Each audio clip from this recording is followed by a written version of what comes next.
ప్రేక్షకుల నమస్కారం. ఫిబ్రవరి 10, 11 తేదీల్లో అంటే శనివారం, ఆదివారం ప్రముఖ స్టాక్ మార్కెట్ అనలిస్ట్ సుందరరామరెడ్డి గారు ETF index funds, mutual funds మీద ఎడ్యుకేటివ్ వెబినార్ కండక్ట్ చేయబోతున్నారు. దీనికి ₹3000 ఫీజు పే చేయవలసి ఉంటుంది. ఆసక్తి ఉన్నవారు ఈ కింద స్క్రోల్ అవుతున్న నెంబర్ కాల్ చేసి వెంటనే మీ రిజిస్ట్రేషన్స్ను పూర్తి చేసుకోగలరు. సార్ నమస్తే సార్. నమస్తే సార్. సుందరరామరెడ్డి గారు, ఈ మధ్య మార్కెట్లో ఈ హెడ్జ్ ఫండ్స్ గురించి కూడా ఎక్కువ మాట్లాడుకుంటున్నారు. అండ్ నేను కూడా చాలా బిజినెస్ ఆర్టికల్స్లో, ఫినాన్షియల్ ఆర్టికల్స్లో కూడా హెడ్జ్ ఫండ్స్ గురించి చదివాను. ఏంటి అసలు ఎగ్జాక్ట్గా హెడ్జ్ ఫండ్స్ అంటే ఏంటి, ఎటువంటి స్ట్రాటజీస్ ద్వారా ఈ హెడ్జ్ ఫండ్స్లో నుంచి కూడా మనం మంచి ఇన్కమ్ని రాబట్టుకోవచ్చు అంటారు? గజం కేవలం 15,500 రూపాయలతో 150 గజాల భూమి కేవలం 23 లక్షలు మాత్రమే. రైట్. హెడ్జ్ ఫండ్స్ అనేది couple of private high net worth investors ఆ మనీ తోటి వాళ్ళు conventional and non conventional methods వాడి ఇన్కమ్ జనరేట్ చేస్తారండి. వాటిని మన హెడ్జ్ ఫండ్స్ అంటారు. అవి మ్యూచువల్ ఫండ్స్ లాగా రిటైలర్స్ కోసం కాదండి, అది హై నెట్వర్త్ అనమాట. సో బేసికల్లీ ఇప్పుడు రిటైలర్స్ అనుకోండి, వాళ్ళకి మ్యూచువల్ ఫండ్స్ సరిపోతుంది. అంటే కొంచెం ఒక 50 లక్షలు అండి అబోవ్ ఉన్నాయి అనుకోండి, అలాంటి వాళ్ళకి PMS సర్వీస్ సరిపోతుంది. ఇంకా ఎక్కువ డబ్బు ఉందనుకోండి, అలాంటి ప్రైవేట్ వ్యక్తుల దగ్గర నుంచి మనీ కలెక్ట్ చేసేసి ఈ ఫండ్ రన్ చేస్తామండి హెడ్జ్ ఫండ్స్ వాళ్ళు. అంటే ఇది చిన్న వాళ్ళ కోసం కాదు, హై నెట్వర్త్ ఇన్వెస్టర్స్ అనమాట.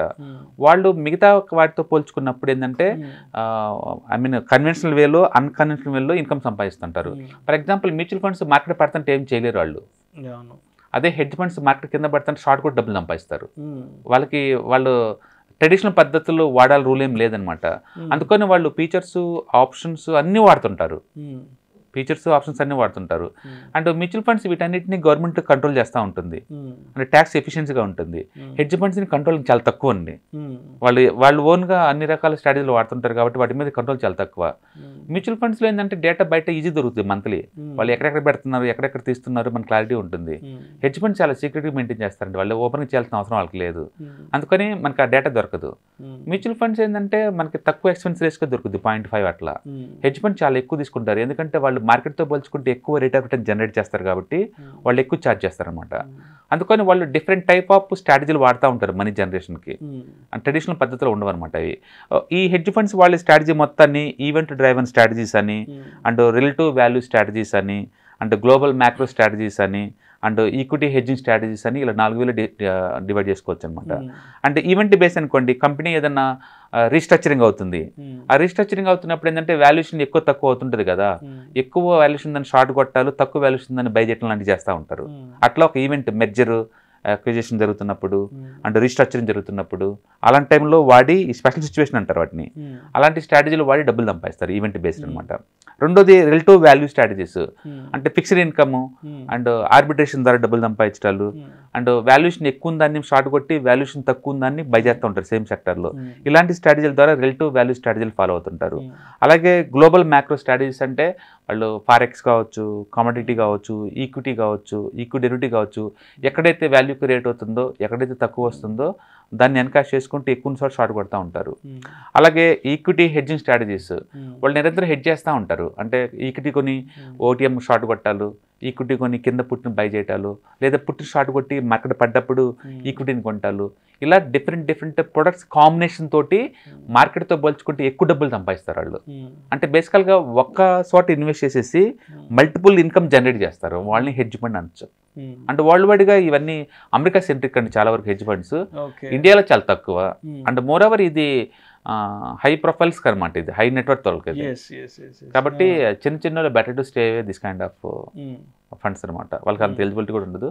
సో మనకి మ్యూచువల్ ఫండ్స్ సరిపోతుంది రిటైలర్స్కి బేసికల్గా. ఓకే. సో సుందరరామరెడ్డి గారు, ప్రస్తుతానికి ఇండియాలో ఈ హెడ్జ్ ఫండ్స్ యొక్క పెనిట్రేషన్ ఏ విధంగా ఉంది, అండ్ ఇక్కడ వీటి మానిటరింగ్ అంతా అసలు ఎవరి చేతిలో ఉంటుంది? ఇప్పుడిప్పుడే ఇండియాలో కూడా ఈ హెడ్జ్ ఫండ్స్ జాబితాలో జాయిన్ అవుతుందండి. అంటే స్టార్ట్అప్ కంపెనీస్ చాలా ఉన్నాయి ఈ ఏరియాలో ఆపరేట్ చేసేవాళ్ళు. అండ్ ఇప్పుడిప్పుడే ఇండియన్ స్టాక్ మార్కెట్ బాగా ఎక్కువ మనీని అట్రాక్ట్ చేస్తూ ఉంది. అండ్ ఈ అల్ట్రా రిచ్ వాళ్ళు ఈ మోడర్న్ అసెట్ క్లాసులు ఎక్కువ పెడుతున్నారు ట్రెడిషనల్ అసెట్స్ క్లాస్తో పాటు. అండ్ బేసిక్గా హై ప్రొఫైల్స్ అందరూ రియల్ ఎస్టేట్ బాగా లైక్ చేస్తారండి. ఆ తర్వాత ఇక హెడ్జింగ్ ఫండ్స్ ఇలాంటివి బాగా ఉంటాయి అనమాట. అండ్ వీటిని సెబీ కంట్రోల్ చేస్తుంటుంది, మానిటరింగ్ ఉంటుందండి. సెబీ దగ్గర వీళ్ళు రిజిస్ట్రేషన్ చేసుకుంటారు అనమాట. కాకపోతే ఈ ట్రాన్స్పరెన్సీ చాలా తక్కువ ఉంటుంది అనమాట. మ్యూచువల్ ఫండ్ లాగా ఓపెన్ గా డిస్ప్లే చేయరు వీళ్ళు. అండ్ ఎక్స్పెన్స్ రేషియో ఎక్కువ ఉంటాయి వీళ్ళకి, ఎందుకంటే ప్రాఫిట్ షేరింగ్ అవి ఎక్కువ ఉంటాయి అనమాట. And minimum 1 crore and above ఉంటాయి వీటికి, ఎలిజిబిలిటీ చిన్న చిన్నటికి ఎవరు. అంత ప్రీమియం పీపుల్ ఉంటారు, అందరు ప్రీమియం పీపుల్ ఉంటారు. యా, అండ్ చాలా ప్రైవేట్ ఏరియాలో కూడా ఇన్వెస్ట్ చేస్తారు వాళ్ళు, ఏదైనా రియల్ ఎస్టేట్ ప్రాజెక్టులు, ప్రైవేట్ వాటిలో, అంటే ప్రైవేట్ స్టార్ట్అప్ కంపెనీస్ లో కూడా ఇన్వెస్ట్ చేస్తారు అనమాట. వీళ్ళు ఏంటంటే బేసికల్ గా నాన్ కన్వెన్షనల్ మెథడ్స్ లో ఎక్స్ట్రా ఇన్కమ్ జనరేట్ చేయడానికి ట్రై చేస్తూ ఉంటారు. సో రిస్క్ ఎక్కువ తీసుకుంటారు కాబట్టి రివార్డ్ కూడా ఎక్కువ ఉండే ఛాన్స్ ఎక్కువ ఉందన్నమాట. అండ్ ఒక్కోసారి దివాలా కూడా తెస్తుంది హెడ్జ్ ఫండ్స్. అందుకని హెడ్జ్ ఫండ్స్ అంటే గ్యారంటీకి ఇస్తే రిటర్న్స్ అన్నట్టే మాట్లాడకూడదు. మొన్న కరోనా టైంలో ఆయిల్ కంపెనీస్ హెడ్జ్ ఫండ్స్ అన్ని 2-3 దివాలా తీసినాయి అమెరికాలో. అందుకని నథింగ్ ఈజ్ గ్యారంటెడ్.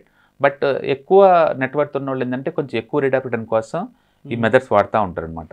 సో బేసికల్గా ఒకటి అంతకంటే ఎక్కువ అసెట్ క్లాస్ని 2 లేదా 3 స్ట్రాటజీలు ఎట్ అ టైం అప్లై చేసేసి ఎక్కువ రేట్ ఆఫ్ రిటర్న్ జనరేట్ చేసే వాటిని మనం హెడ్జ్ ఫండ్స్ అనుకోవచ్చు.